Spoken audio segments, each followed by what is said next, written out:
नमस्कार। मैं संदीप जोशी स्तोत्र मंत्र अध्याय यूट्यूब चैनल से आप सभी लोगों का स्वागत करता हूँ। हमारा ये प्रयास है कि भारतीय संस्कृति में जो भी अच्छे स्तोत्र मंत्र और कुछ अध्यायों का वर्णन है उसे पेश किया जाए ताकि हमारी भारतीय संस्कृति की धरोहर बनी रहे। आज हम इसी कड़ी में भारतीय संस्कृति में जो 18 पुराण बताए जाते हैं, उन पुराणों में क्या विशेषताएं वर्णन की हुई है, उसी का थोड़ा सा संक्षेप में अभ्यास करेंगे। हमारे 18 पुराणों की संक्षिप्त जानकारी। सभी 18 पुराणों के कुछ पहलुओं को संक्षिप्त में समझने की कोशिश करेंगे। पुराण शब्द का अर्थ ही है प्राचीन कथा। पुराण विश्व साहित्य के सबसे प्राचीन ग्रंथ है। उनमें लिखित ज्ञान और नैतिकता की बातें आज भी प्रासंगिक, अमूल्य तथा मानव सभ्यता की आधारशिला है। वेदों की भाषा तथा शैली कठिन है। पुराण उसी ज्ञान के सहज तथा रोचक संस्करण है।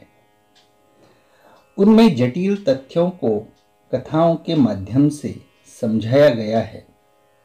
पुराणों का विषय नैतिकता, विचार, भूगोल, खगोल, राजनीति, संस्कृति, सामाजिक परंपराएं, विज्ञान तथा अन्य बहुत से विषय है।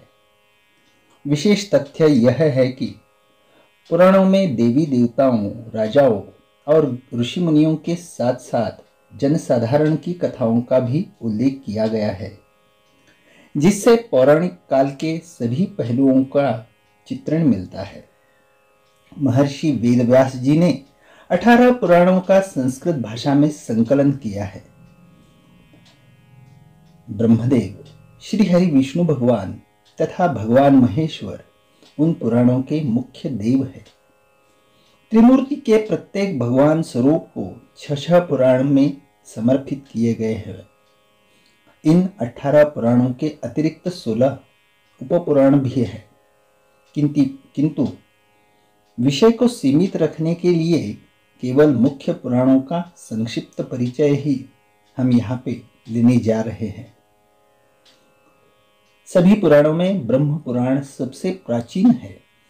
इस पुराण में 246 अध्याय तथा 14,000 श्लोक हैं।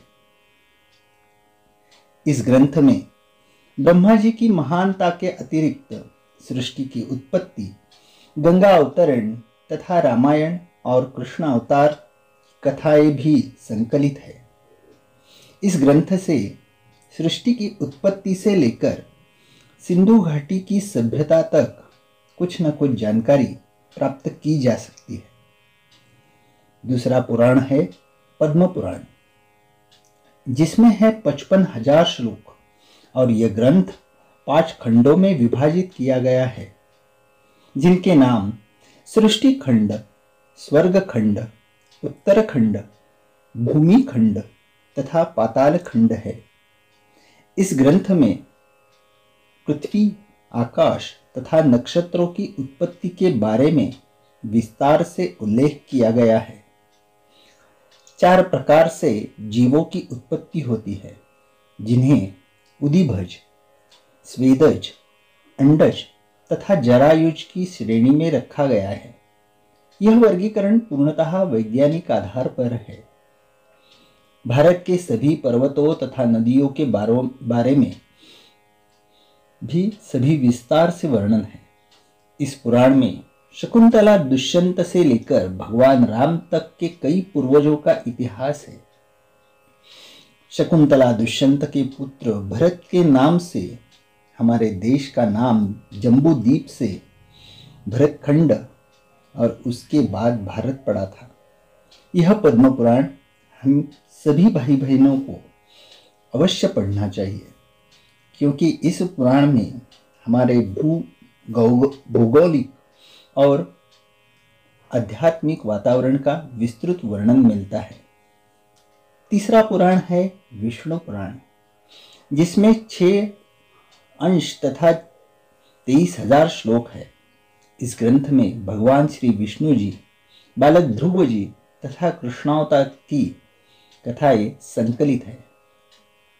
इसके अतिरिक्त सम्राट पृथु जी की कथा भी इसमें शामिल है, जिसके कारण हमारी धरती का नाम पृथ्वी पड़ा था। इस पुराण में सूर्यवंशियों को और चंद्रवंशियों को राजाओं का संपूर्ण इतिहास है। उत्तरम यत् समुद्रस्य हिमाद्रैश्चैव दक्षिणम वर्षम तदति तद भारतम नाम भारती यत्र संतति। भारत की राष्ट्रीय पहचान सदियों से पुरानी है, जिसका प्रमाण विष्णु पुराण के इस श्लोक में मिलता है। साधारण शब्दों में इसका अर्थ होता है कि यह भौगोलिक क्षेत्र जो उत्तर में हिमालय तथा दक्षिण में सागर से जो घिरा हुआ है, यही भारत देश है तथा उसमें निवास करने वाले हम सभी जन भारत देश की ही संतान हैं। भारत देश और भारतवासियों का इससे स्पष्ट पहचान क्या हो सकती है। विष्णु पुराण वास्तव में एक ऐतिहासिक ग्रंथ है। चौथा पुराण है शिव पुराण, जिसे आदर से भी शिव महापुराण भी कहते हैं। इस महापुराण में 24,000 श्लोक है तथा यह 7 संहिताओं में विभाजित है। इस ग्रंथ में भगवान शिवजी की महानता तथा उनसे संबंधित घटनाओं को दर्शाया गया है। इस ग्रंथ को वायु पुराण भी कहते हैं। इसमें कैलाश पर्वत, शिवलिंग तथा रुद्राक्ष का वर्णन और महत्व विस्तार से दर्शाया गया है। सप्ताह के 7 दिनों के नामों की रचना, प्रजापतियों का वर्णन तथा काम पर विजय पाने के संबंध में विस्तार से वर्णन किया गया है। सप्ताह के दिनों के नाम हमारे सौर मंडल के ग्रहों पर आधारित है और आज भी लगभग समस्त विश्व में प्रयोग किए जाते हैं। भगवान शिवजी के भक्तों को श्रद्धा और भक्ति से शिव महापुराण का नियमित पाठ करना चाहिए। भगवान शंकर जी बहुत दयालु और भोले हैं। जो भी इस शिव पुराण को भाव से पढ़ता है, उसका कल्याण निश्चित है। 5वां पुराण है भागवत पुराण, जिसमें 18,000 श्लोक है तथा 12 स्कंध है। इस ग्रंथ में आध्यात्मिक विषयों पर वार्तालाप है। भागवत पुराण में भक्ति, ज्ञान तथा वैराग्य की महानता को दर्शाया गया है। भगवान विष्णु जी और भगवान गोविंद के अवतार की कथाओं को विस्तार से दर्शाया गया है। इसके अतिरिक्त महाभारत काल के पूर्व के कई राजाओं, ऋषि मुनियों तथा असुरों की कथाएं भी इसमें संकलित है। इस ग्रंथ में महाभारत युद्ध के पश्चात श्री कृष्ण का देह त्याग, द्वारिका नगरी के जलमग्न होने और यादव वंशियों का नाश तक का भी वर्णन किया गया है। 6वां पुराण नारद पुराण, इसमें 25,000 श्लोकों से अलंकृत है तथा इसके भी 2 भाग है। दोनों भागों में सभी 18 पुराणों का सार दिया गया है। प्रथम भाग में मंत्र तथा मृत्यु पश्चात के क्रम और विधान है। गंगा अवतरण की भी कथा विस्तार पूर्वक बताई गई है। दूसरे भाग में संगीत के 7 स्वरों, सप्तक के मंद्र, मध्य तथा तार स्थानों, मूर्छनाओं, शुद्ध एवं कूटतानों और स्वर मंडल का ज्ञान लिखित है। संगीत पद्धति का यह ज्ञान आज भी भारतीय संगीत का मूल आधार है। जो पाश्चात्य संगीत की चकाचौंध से चकित हो जाते हैं उनके लिए उल्लेखनीय तथ्य यह है कि नारद पुराण के कई शताब्दी पश्चात तक पाश्चात्य संगीत में केवल 5 स्वर होते थे तथा संगीत की थ्योरी का विकास शून्य के बराबर था। मूर्छनाओं के आधार पर ही पाश्चात्य संगीत के स्केल बने हैं। सभी संगीत के प्रेमी जो संगीत को ही अपना कैरियर समझ रहे हैं या संगीत और अध्यात्म को साथ में देखने वाले ब्रह्म पुरुष को नारद पुराण जरूर पढ़ना चाहिए। 7वां पुराण है मार्कंडेय पुराण, जो अन्य पुराणों की अपेक्षा सबसे छोटा पुराण है।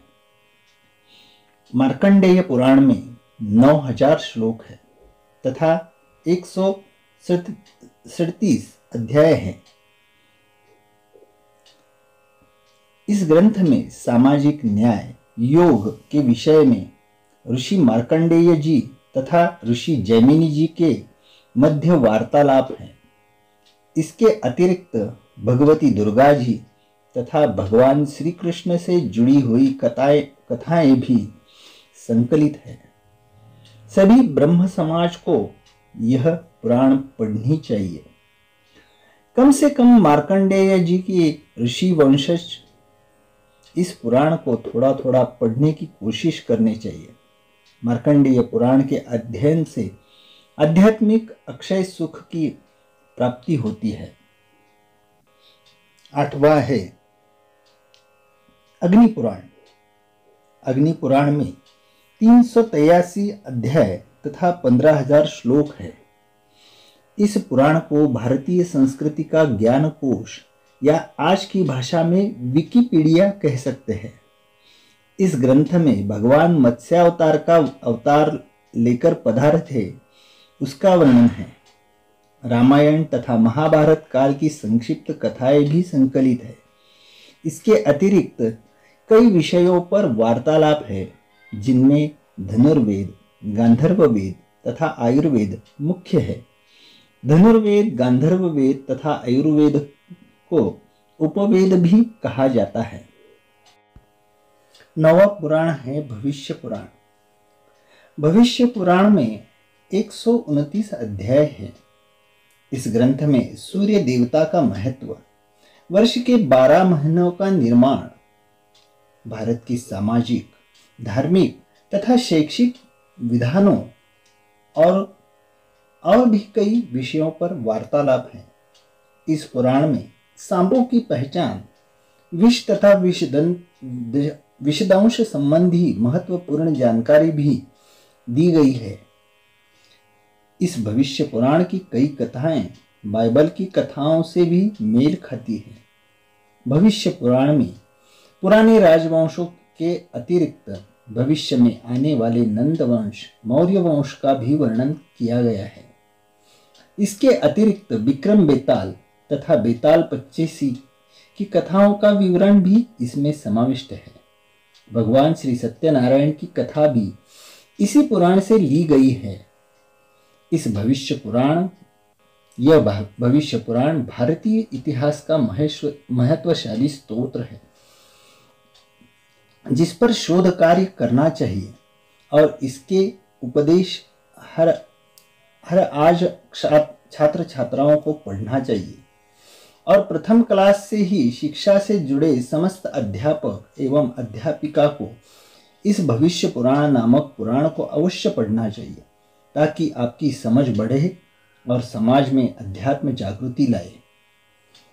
10वां पुराण है ब्रह्म वैवर्त पुराण, जो 18,000 श्लोकों से अलंकृत है तथा 218 अध्याय है।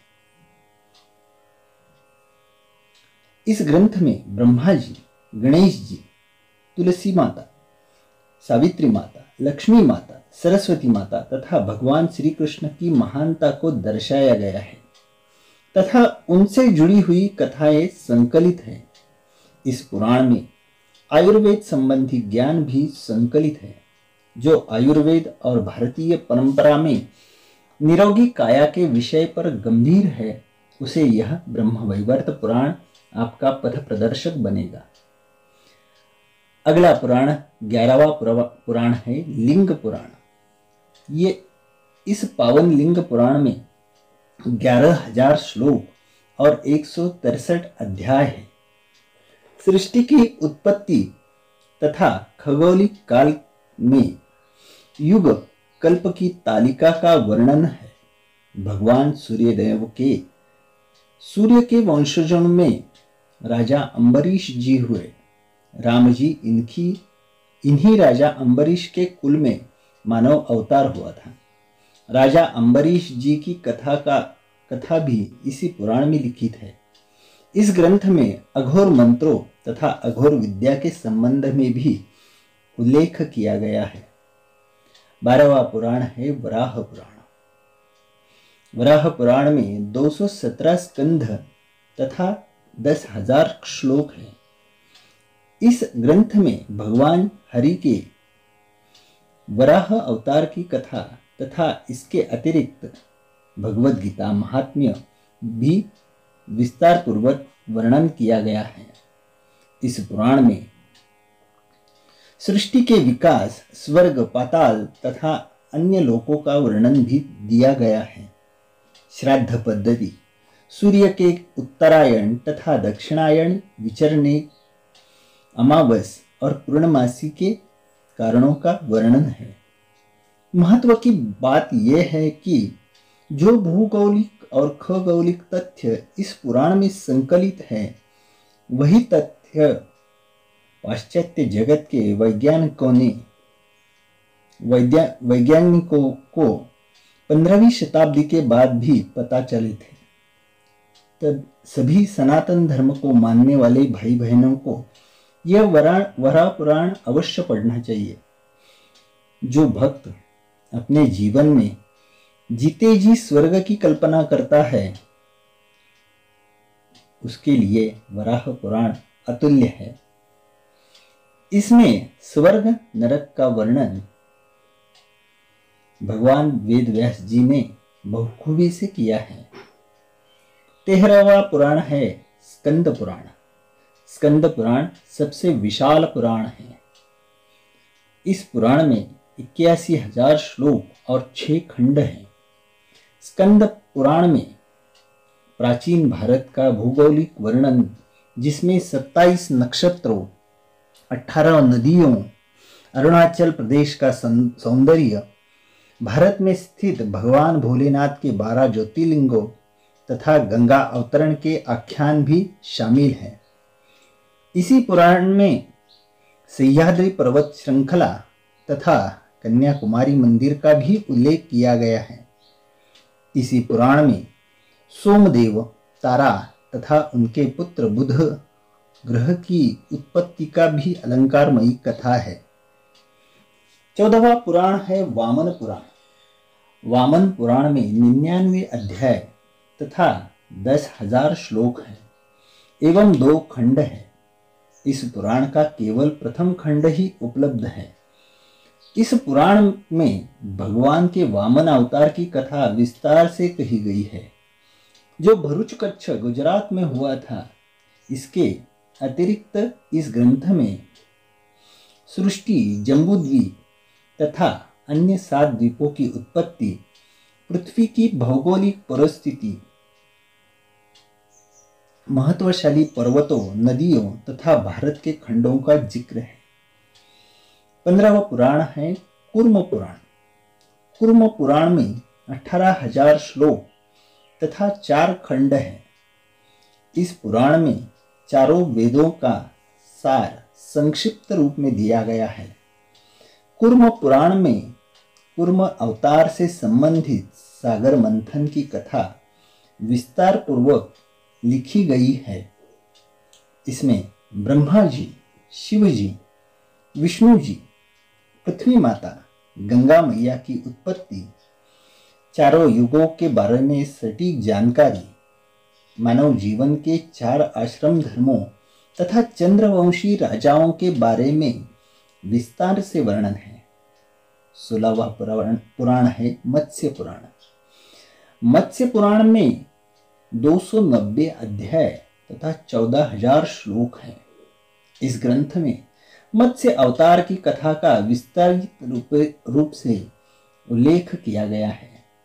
सृष्टि की उत्पत्ति और हमारे सौरमंडल के सभी ग्रहों, चारों युगों तथा चंद्रवंशी राजाओं का इतिहास वर्णित है। कचित देवयानी, शर्मिष्ठा तथा राजा ययाति की रोचक कथा भी इसी मत्स्य पुराण में है। सामाजिक विषयों की जानकारी के इच्छुक भाई बहनों को मत्स्य पुराण को अवश्य पढ़ना चाहिए। 17वां पुराण है गरुड़ पुराण। गरुड़ पुराण में 279 अध्याय तथा 18,000 श्लोक हैं।